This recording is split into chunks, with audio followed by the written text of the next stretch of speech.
চিন্তা করতেছ কেন? দেখবি কিচ্ছু হবে না। হ্যাঁ ভোদা, তুই কিছু হবে না বললেই হবে। আমার তো মনে হচ্ছে এবার কপালে চোদন আছে। ভোদা, কোন অলক্ষণী চোদার মুখ দেখে যে আজ সকালে ঘুম থেকে উঠেছিলাম, ওটাই ভাবছি। আরে তুই অত চিন্তা করিস না, আমার টুনটুনি ওরকম মেয়ে না। দেখবি ও বাবাকে গিয়ে কিচ্ছু বলবে না।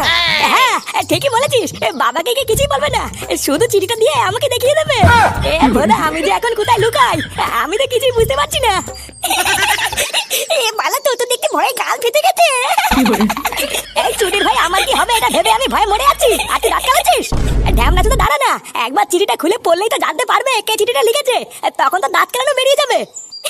ভাই জানবে ভোদা, আমার নাম হলো ফাতা, আমি ফুটার ছেলে, বুঝলি? ভোদা, চিঠিতে তো আমি কোনো জায়গায় আমার নামই লিখিনি, তাহলে কি করে বুঝবে ওটা আমি দিয়েছি? চোরের চিঠিটা তো টুনটুনির হাতে তুই দিয়েছি, এবার তোর